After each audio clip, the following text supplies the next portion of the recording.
Naisip mo na ba kung bakit matitibay ang mga buto ng lolo't lola mo? Kahit hindi naman sila umiinom ng mamahaling calcium supplements na uso ngayon. Baka may alam silang sikreto na di na natin alam na yon? Ang totoo, may natural na gamot para palakasin ang mga buto at kasukasuan na malamang ay tinatapon mo lang araw-araw. At kapag nalaman mo kung ano ito, siguradong magugulat ka sa nasasayang natin ng hindi namamalayan.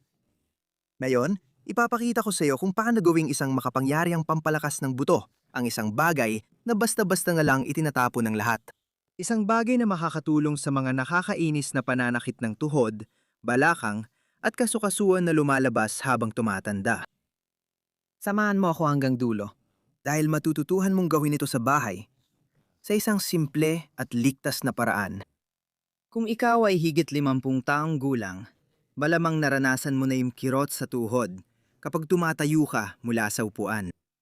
Yung paninigas na mga kasukasuan tuwing umaga o kaya yung pag-aalala na parang hindi na kasing tibay ng dati ang mga buto mo.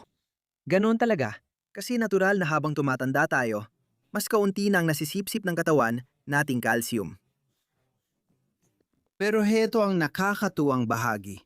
Habang marami ang naghahanap ng mamahaling supplements o komplikadong gamot, mayroong natural na pinagmumula ng calcium na mas malakas pa kaysa sa kahit anong tableta na mabibili mo sa botika. At ang pinakakahanga-hanga, araw-araw mo itong naaabot.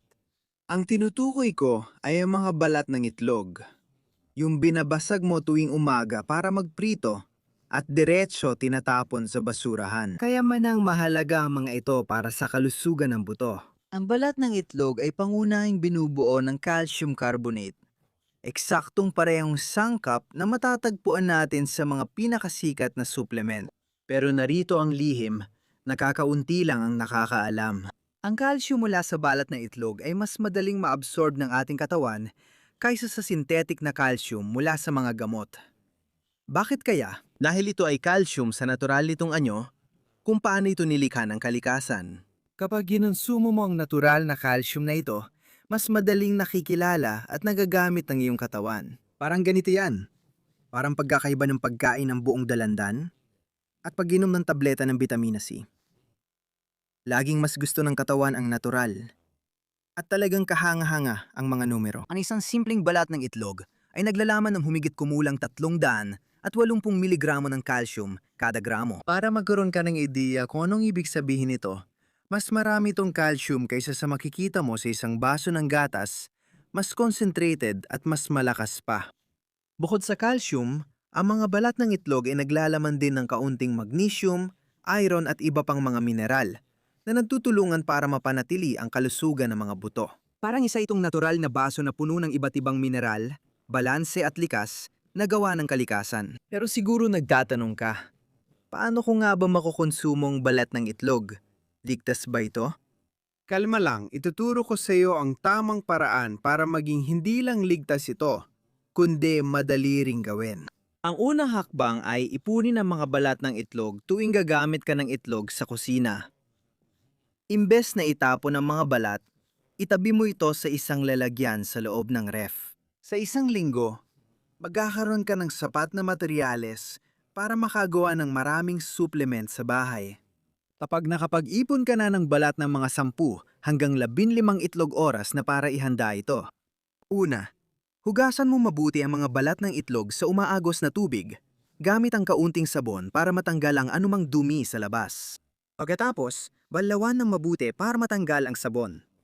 Heto na ang pinakamahalagang bahagi para sa kaligtasan. Kailangan mong pakuluan ang mga balat ng itlog na ito, ilagay sa kaserola na may tubig at hayaang kumulo ng 10 minuto. Inaalis ng prosesong ito ang anumang bakterya na maaring nandyan. Ito ay isang hakbang na hindi pwedeng laktawan. Pagkatapos pakuluan, salayin ng tubig at ilagay ang mga balat ng itlog sa isang tray. Ilagay sa oven sa 100 at 80 degrees sa loob ng 10 minuto pa. Ang tuyong init na ito mapapatuyo at magpapabrittle sa mga balat ng itlog. Kaya mas madali ang susunod na hakbang. Kapag lumamig na, mapapansin mong naging sobrang marupok ang mga balat. Halos parang biskwit.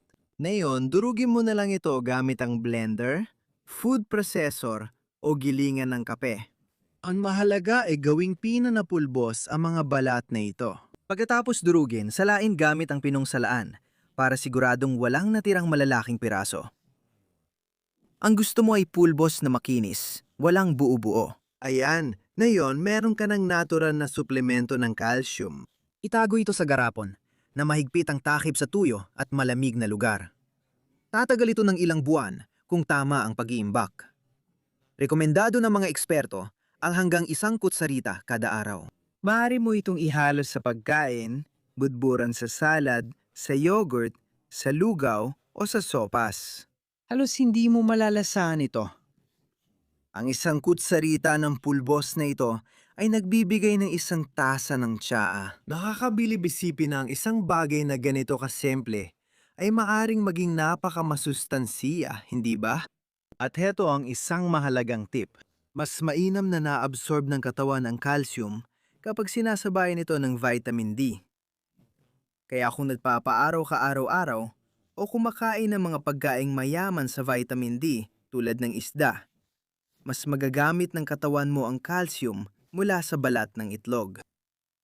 Maraming tao nagsabing naramdaman nila ang pagbabago sa kanilang kasukasuan matapos ang ilang linggo ng paggamit ng pamamaraang ito. Mas kaunting paninigas at sakit tuwing umaakyat ng hagdan. Siyempre, bawat katawan ay natatangi, pero talagang mahalaga ang calcium para mapanatiling malusog ang mga buto at kasukasuan. Ang pinakamasaya sa lahat ng ito ay nakikinabang ka sa isang bagay na kadalasan ay tinatapon lang. Ito ay sustainable, matipid, at natural. Sa halip na gumastos ng pera sa mamahaling supplements, ginagamit mo ang isang bagay na nandoon na sa kusina mo. May isa pang benepisyo na hindi inaasahan ng marami. Bukod sa pagpapalakas ng mga buto, mahalaga rin ang calcium para sa paggana ng mga kalamnan at pati na rin sa kalusugan ng puso. Kapag sinisiguro mong sapat ang natural na calcium mo, inaalagaan mo ang buong katawan mo at hindi lang doon nagtatapos yon. Napapansin ng ilang tao na mas tumitibay ang kanilang mga kuko at mas nagiging matibay ang buhok. May sense, di ba? Siyempre, kailangan din ng mga kuko at buhok ng minerals para lumaking malusog. Isang nakakatuwang kaalaman, ang paggamit ng balat ng itlog bilang pinagmumulan ng calcium ay hindi na bago. Sa maraming tradisyonal na kultura, lalo na sa mga rural na lugar. Normal ito noon. Alam ng ating mga ninuno kung paano pakinabangan ang bawat bahagi ng pagkain. Isa itong sinaunang karunungan na muli nating natutuklasan. Tinitiyak ng prosesong itinuro ko na ligtas kainin ang magiging produkto. Ang pagpapakulo ay pumapatay ng microorganismo at ang init ng oven ay nagpapatuyo at nagpapanatili ng lahat. Ito ay isang subok at ligtas na paraan kapag ginawa ng tama. At kung iniisip mo na, naku, ang hirap naman, sa totoo lang, hindi naman. Kapag nasanay ka na, nagiging automatic na lang. Itabi mo lang ang mga balat buong linggo at iproseso sabay-sabay tuwing weekend. Nagiging routine na ito. Ang mahalaga ay laging tandaan na gawin ang buong proseso. Paghuhugas, pagpapakulo, pagpapatiyo sa oven, at pagdurog ng pino. Bawat hakbang ay mahalaga para matiyak na ligtas at epektibo ang magiging produkto. Kapag nagsimula ka ng gumamit, mapapansin mong sapat na ang kaunting dami lang. Hindi kailangang sobrahan. May hangganan ng katawan sa pag-absorb ng calcium. Kaya mas mabuti ang kaunting dami araw-araw kaysa marami agad-agad. Narito ang tip. Kung ikaw ang nagluluto para sa pamilya, pwedeng maghanda ng mas marami at hatiin ito. Lahat ay maaring makinabang, lalo na ang mga mas nakatatanda na kailangang mas alagaan ang kalusugan ng mga buto. Isipin mo, imbes na itapon ang mga balat, gumagawa ka ng natural na gamot para palakasin ang iyong mga buto. Isa itong simpleng pagbabago na maaring magdala ng malaking pagkakaiba sa kalidad ng iyong buhay. Maraming taong nagugulat kapag nalaman nilang ang solusyon sa isang karaniwang problema ay naroon lang pala sa kusina. Nakakatuwang malaman na maaari mo alagaan ang iyong kalusugan gamit ang mga simpleng at abot-kayang paraan, hindi ba? Kaya bakit hindi ka magsimula ngayon din? Sa susunod na magluto ka ng itlog, huwag mong itapon ang mga balat. Itabi mo sa ref at simulan mong ipunin ang mga ito para makagawa ng unang batch ng natural na suplemento. Sa loob ng 1 linggo, meron ka ng sapat na balat ng itlog para makagawa ng magandang dami. At sa loob ng ilang linggo ng paggamit, maaari mo nang mapansin ang mga benepisyo sa iyong mga buto at kasukasuan.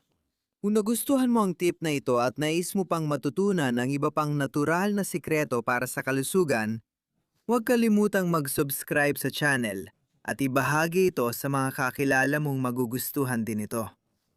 Sa susunod na video,